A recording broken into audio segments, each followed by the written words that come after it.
Clark, first of all, congratulations on the contract extension. How did all this sort of start?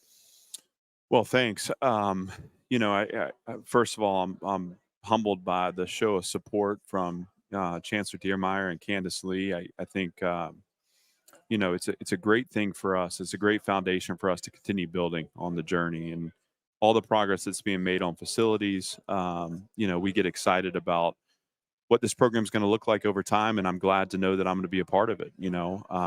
It's a big deal for us in recruiting. It's a big message to be sent. I can talk all I want about this being home and the fact that I love the job I have, but there's always going to be skeptical people because head coaches move a lot, and this contract kind of puts all that conversation to rest to say, hey, this is where I want to be.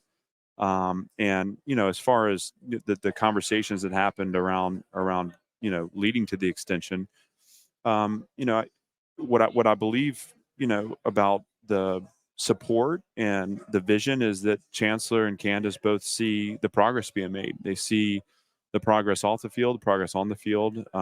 They're behind our efforts, and again, they the extension's a great reward, but it's not an arrival. It's the beginning of the next part of our journey, and there's a great responsibility that comes with it too. So as much as I've enjoyed celebrating that today and really enjoyed talking about it, how quickly can I shift my attention to the work that needs to be done? So, a year ago, you had, I guess I'll call it a breakthrough.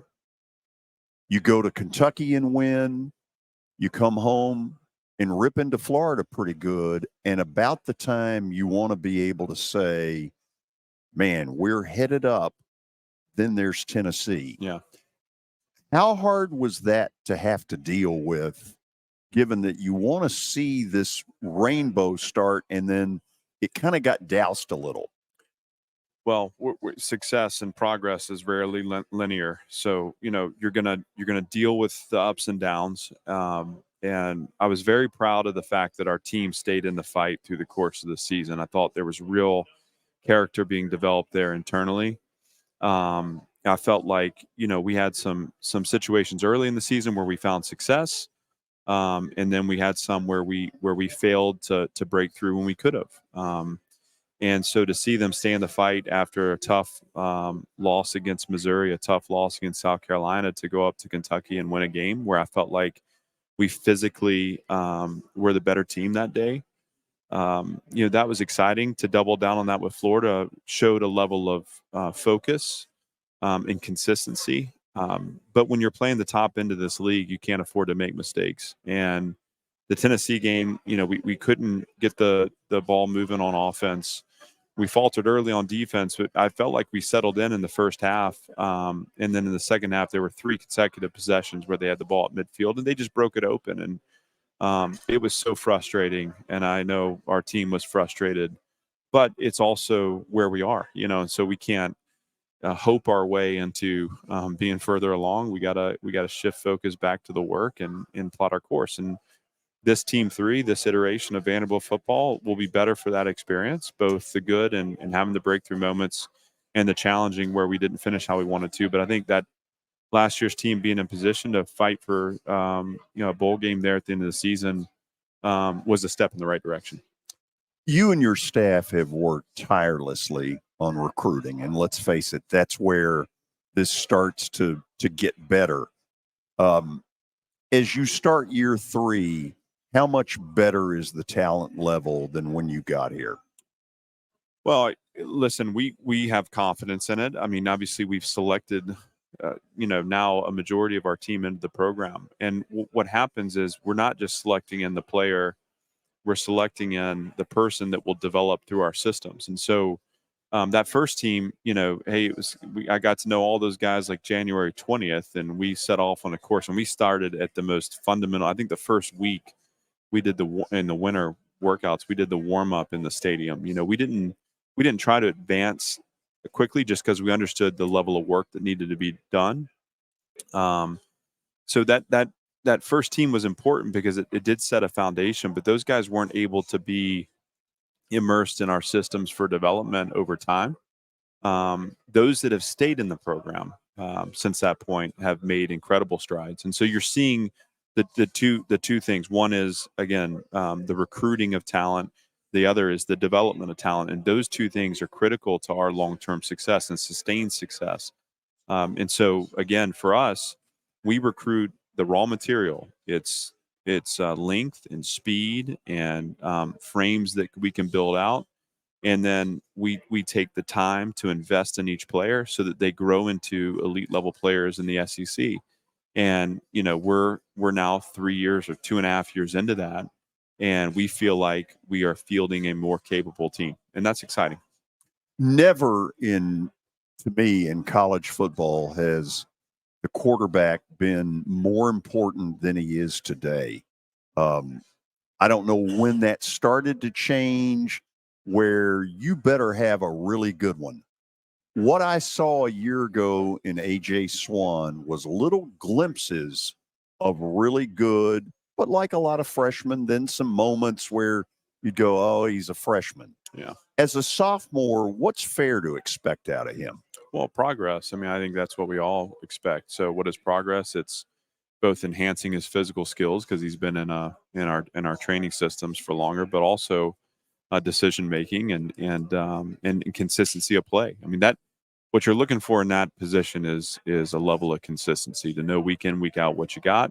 You can design plays around it. And you're right. I mean, that position, the pre-snap decisions, the post-snap decisions, the ability to distribute the ball, we can design plays to get the ball into space. And we feel like now we've got some playmakers on offense that know what to do with the ball in space. But it all runs through that position. And it used to be back in the early 2000s, you just needed a really good fullback. And that was my niche, obviously. But now it's about the quarterback, I guess.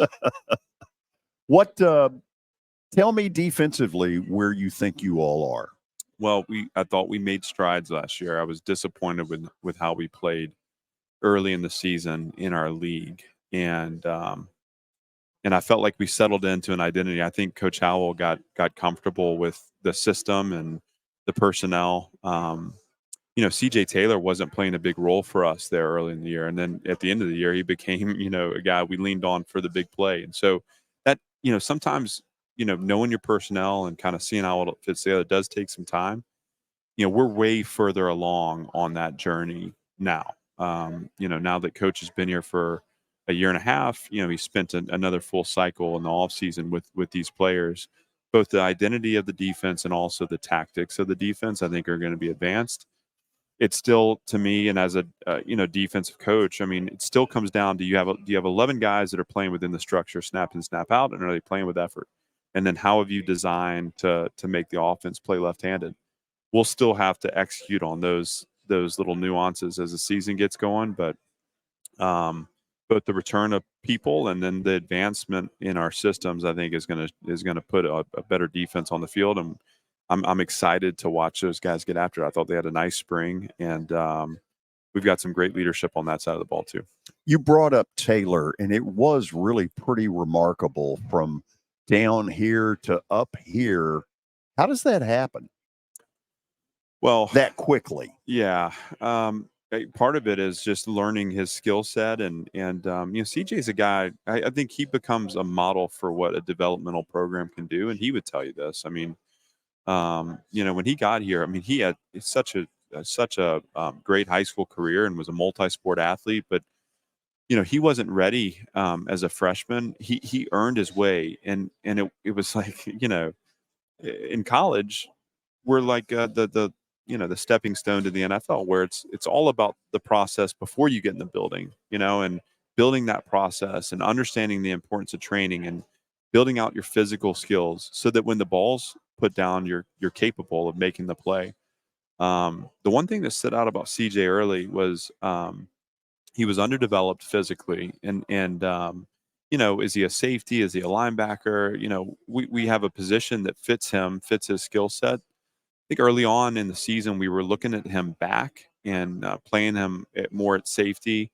And I didn't see him getting comfortable there. And so the point at which we just committed to playing a field overhang, which is where he flourished, that's when you saw his ascension. But I also think for CJ too, it was about he was prepared because his level of investment in all the areas beyond just the playing of the game. I was blown away our first, practice with him. He had been maybe a little less interested in the summer training program. This is the first year. But yet, when you put the ball down with that guy, I mean, he loves to play football, and he made a difference in our program in that year one on scout team. He just the way he brought it day in day out. So again, finding him the right position home, putting him in position to be successful, getting him on the field, and having him play meaningful snaps, and then he made the most of it. And I can't wait to watch him build on that this season. Is playing Hawaii August 26th, I guess on the high school level, they call it week 0. And I guess now in college, you've got a few doing that as well. Is that an advantage in that you get a second open date somewhere, or is it really much ado about nothing? I think it's a bit of a wash. I thought, our open dates come a little later this season. Last year we had a nice rhythm to the schedule that I liked because we had a break early and a break later. It's a wash just because you lose that time now. So we'll lose a week of training and a little bit of time, a little bit of buffer of time before camp for our players. But we're all excited to get into it. So what I have to do is as we go is make sure that we start practice next Wednesday, and I've got to make sure that I'm buffering our work with enough time to recover, that we dive in, but we don't, overdo it here early so that we end up with a bunch of soft tissue issues. And then, because our breaks are a little bit later this year, just to manage that over the course of the season will be important. But George, I think much ado about nothing. I think we the schedule's set. We play the schedule. If they want us to play week 1, week 0, just put the ball down. If they want us to do it in the parking lot, we'll show up and play in the parking lot.